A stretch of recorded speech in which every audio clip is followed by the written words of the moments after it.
The Cannonball Run wasn't just another Hollywood comedy. It was a chaotic, star-studded spectacle packed with action, humor, and some of the biggest names of the era. Featuring Bert Reynolds, Farrah Fawcett, Roger Moore, Dean Martin, Sammy Davis Jr., and many more, this wild cross-country race film became an instant fan favorite, despite being slammed by critics. But what really went on behind the scenes? From unexpected on-set antics and legendary pranks to a heartbreaking tragedy that changed one stunt performer's life forever.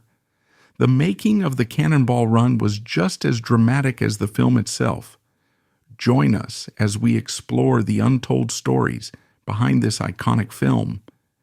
In 1981, the Cannonball Run hit the big screen with an all-star cast that seemed almost too good to be true. Bert Reynolds, Farrah Fawcett, Roger Moore, Jamie Farr, Peter Fonda, Terry Bradshaw, Dean Martin, Sammy Davis Jr., and Dom DeLuise all shared the spotlight in this wild, high-energy comedy.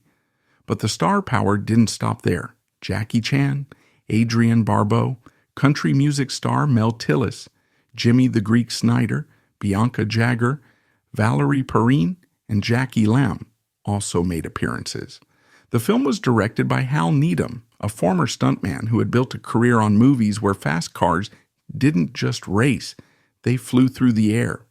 With a cast like that, the potential for complete chaos was sky high. So many big names, so many clashing personalities. How could anyone expect them to stick to a script? For that matter, was there even a proper script to follow? If the film bombed, it wouldn't have just been a minor setback. It could have been an outright disaster for everyone involved.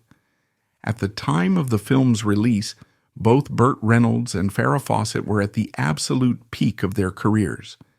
Burt was Hollywood's ultimate leading man, ruggedly handsome, effortlessly charming, and sporting a mustache that had practically become his trademark. Whether in comedy or drama, everything he touched seemed to turn to gold. Farrah, meanwhile, was America's golden girl.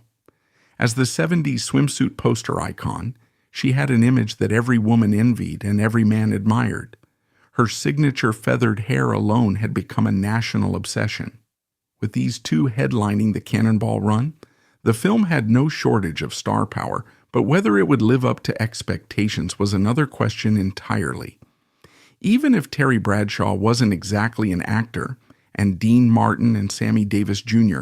weren't planning to take the film too seriously, that didn't seem to matter. Peter Fonda could be unpredictable. Roger Moore's dry British wit wasn't necessarily geared toward American audiences, and Dom DeLuise was notorious for deliberately messing up takes just to make Burt Reynolds laugh. But somehow, none of these potential issues derailed the production. Against all odds, the Cannonball Run turned out to be wildly entertaining. It wasn't meant to be thought-provoking or award-worthy, but for those who enjoyed high-energy, ridiculous comedies, it delivered exactly what it promised. Critics, however, weren't as amused. Roger Ebert had some particularly harsh words, describing the film as a bizarre combination of a cattle call, an Actors Guild picket line, and Hollywood squares on wheels. While he acknowledged that some members of the cast had talent, he quickly dismissed their performances, arguing that they all looked equally terrible. His final verdict? A dismal half-star out of 4. Vincent Canby of the New York Times was just as unimpressed, advising audiences to skip the film unless they already had a fondness for the genre. Gene Siskel, never one to mince words, simply labeled it stupid. Yet despite the near-universal critical disdain, audiences had an entirely different reaction. The film was a box office smash, raking in over $100 million worldwide, an impressive return on a budget of less than $20 million. In fact, it became the 6th highest-grossing movie of 1981, proving that sometimes critics and moviegoers exist in entirely separate worlds. The Cannonball Run wasn't just a wild Hollywood concept, it was based on a real event. The film's plot drew inspiration from the Cannonball Baker Sea to Shining Sea Memorial Trophy Dash, a legendary, outlaw-style race that took place 5 times in the 1970s. This cross-country competition was the brainchild of Brock Yates, the executive editor of Car and Driver magazine. Frustrated by government-imposed speed limits and convinced that skilled drivers could travel long distances at high speed safely, Yates wanted to prove a point. He envisioned an unsanctioned, no-holds-barred race that defied conventional traffic laws and celebrated the raw thrill of high-performance driving. The first official run took place in 1971, with the starting line at the Red Ball Garage on 31st Street in New York City and the finish line at the Portofino Inn in Redondo Beach, California, 2,811 miles away. The rules? There were practically none. Competitors could drive any car they wanted, take any route they believed would get them there fastest, and travel at whatever speed they dared. The only requirement was to reach the destination in the shortest amount of time possible. That initial race, however, wasn't much of a contest, as the only participants were Yates himself and his team. In essence, it was more of a proof of concept than a full-fledged competition. But in the years that followed, word spread, and more daring drivers joined the challenge, each eager to push the limits of speed and endurance. The event quickly became a subculture phenomenon, attracting everyone from professional racers to rebellious car enthusiasts. By the time of the final race in April 1979, the competition had reached its peak. The record-breaking team completed the journey in an astonishing 32 hours and 51 minutes, setting a time that remains unbeaten in an official Cannonball Run race to this day. Though no further sanctioned events have been held, the legend of the race has inspired underground attempts to beat the record, with modern technology allowing even faster, but still highly illegal, cross-country runs. Brock Yates not only masterminded the race, but also played a crucial role in translating its rebellious energy onto the big screen.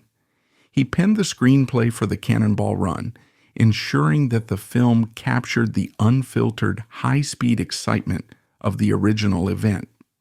Though exaggerated for comedic effect, the movie retained the essence of what made the real race so thrilling: speed, risk, and a complete disregard for conventional driving rules. For Yates, it wasn't just about making a film. It was about preserving the spirit of an event that defied both bureaucracy and common sense in the name of adventure. Starring in the Cannonball Run wasn't just another job for Bert Reynolds. It cemented his position as the highest-paid actor in Hollywood at the time. Despite spending only a month on set, he walked away with an impressive $5 million paycheck. That might seem like a short shooting schedule, but compared to the rest of the cast, who often filmed their scenes in just a few days, Reynolds was essentially the backbone of the production.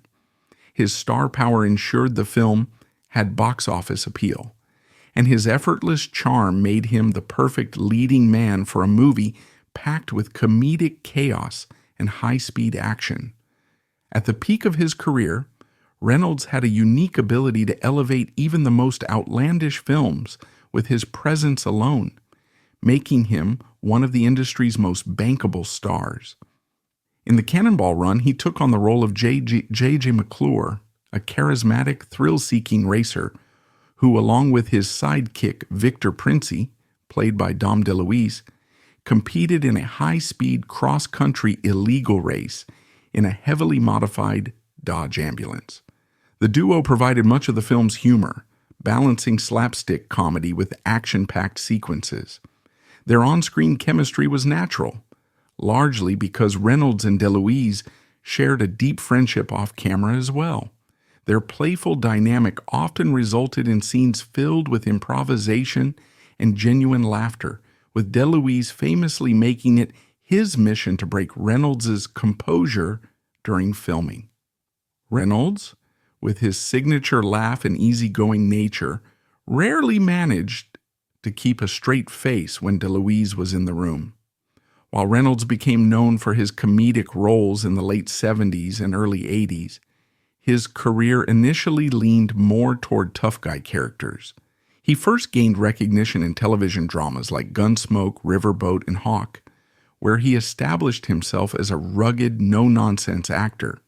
As he transitioned to film, he took on roles in action-packed projects such as Navajo Joe, 1966, 100 Rifles, 1969, and Sam Whiskey, 1969, further solidifying his image as a leading man. However, his career truly skyrocketed in 1972 with Deliverance. His portrayal of Lewis Medlock, a survivalist thrust into a nightmarish wilderness ordeal, was a defining moment. The role showcased his dramatic depth and physical intensity, earning him newfound respect in Hollywood and proving that he was more than just a charismatic action star. Despite the success of Deliverance, it wasn't until the mid-1970s that Reynolds fully embraced his natural gift for comedy.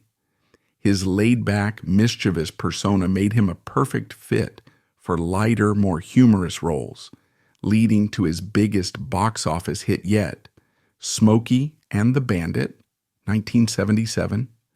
Directed by his close friend Hal Needham, the film combined fast cars, lawless adventure, and Reynolds' signature charm, creating an instant classic.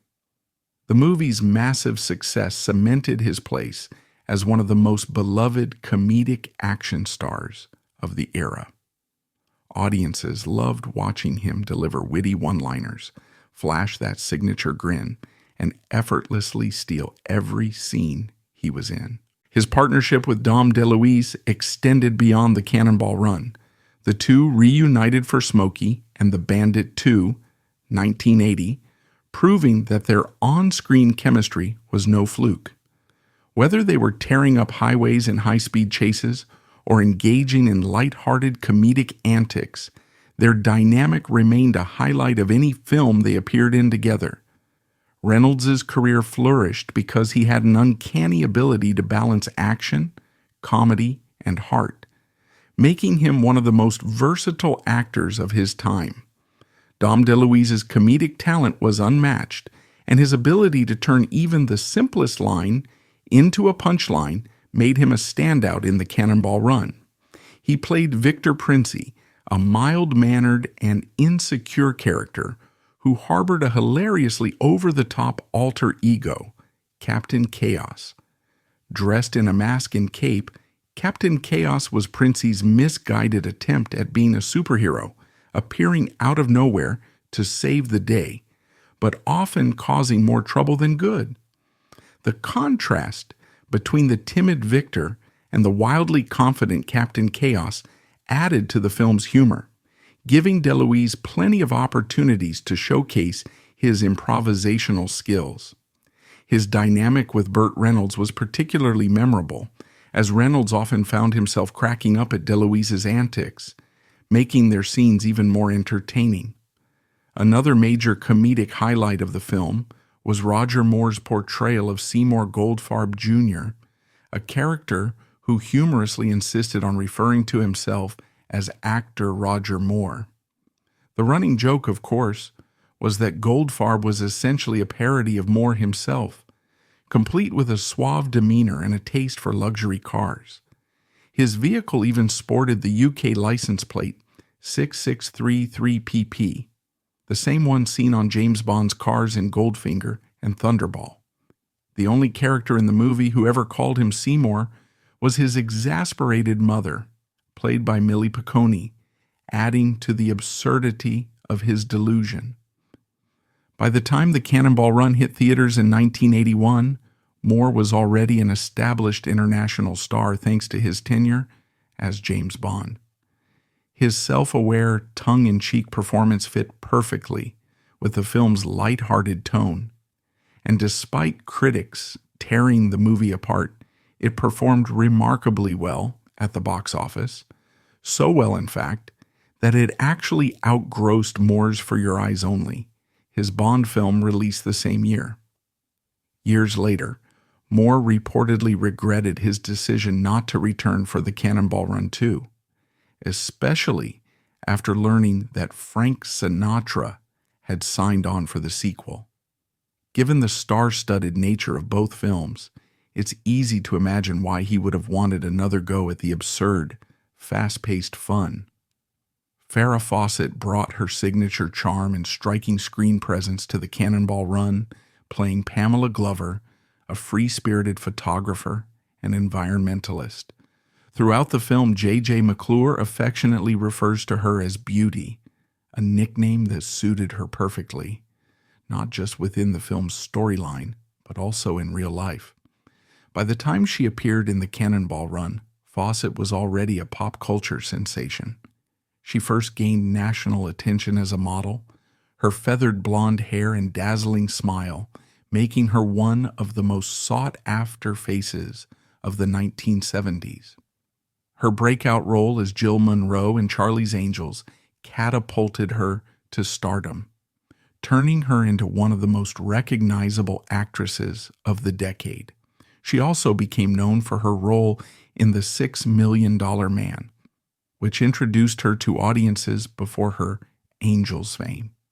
In the Cannonball Run, Pamela starts out as the reluctant companion of Mr. Arthur J. Foyt, the uptight and self-righteous official determined to shut down the illegal race.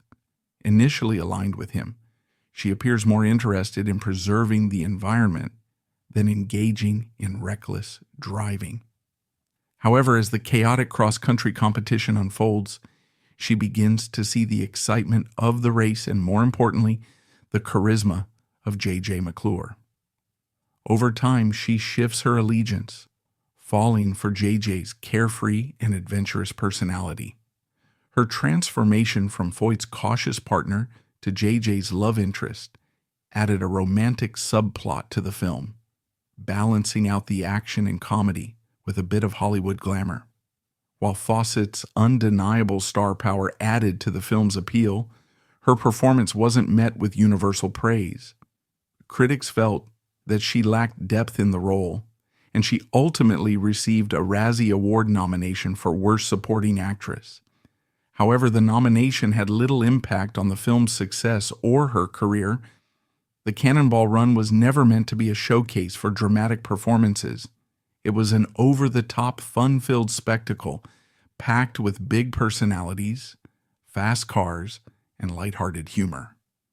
Audiences weren't expecting Oscar-worthy acting, and Fawcett's presence alone was enough to make an impression. One of the most devastating incidents in Hollywood stunt history took place on June 25, 1980, when 24-year-old stunt double Heidi Von Beltz suffered a catastrophic accident that changed her life forever. Von Beltz, a promising young stunt performer, had been called in at the last minute to replace another stunt woman who had to leave unexpectedly due to a family emergency. The stunt she was set to perform was considered relatively simple compared to other high-risk sequences in the film. However, a series of miscalculations and negligence led to disaster. Von Beltz was riding in an Aston Martin during a high-speed chase scene when the vehicle, which had been modified for the film, was discovered to have serious mechanical issues. Worse yet, it lacked seat belts, a shocking oversight for a movie that relied so heavily on dangerous driving sequences. When the crash occurred, Von Beltz was thrown forward with tremendous force, breaking her neck upon impact. The once vibrant young stuntwoman was left paralyzed from the neck down, becoming a quadriplegic in an instant. Her injury sent shockwaves through Hollywood, raising serious concerns about the safety protocols in stunt-heavy productions. It was later revealed that the film's stunt coordinator had previously raised concerns about the car's condition, but those warnings were ignored in the rush to complete the scene. The accident became one of the most infamous examples of the dangers faced by stunt performers. People who risk their lives for the sake of entertainment, but rarely receive the recognition or protection they deserve. Doctors gave Von Beltz little hope of survival, predicting she would only live for a few months. But she refused to accept that fate. With remarkable resilience and determination, she defied all expectations, surviving for more than 30 years after the accident.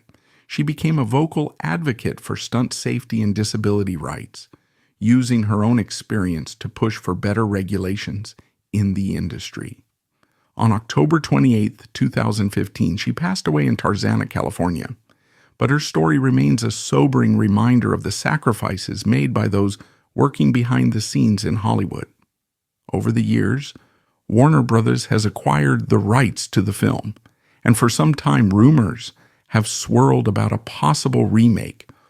While no official production has been confirmed, industry insiders have speculated about potential modern adaptations.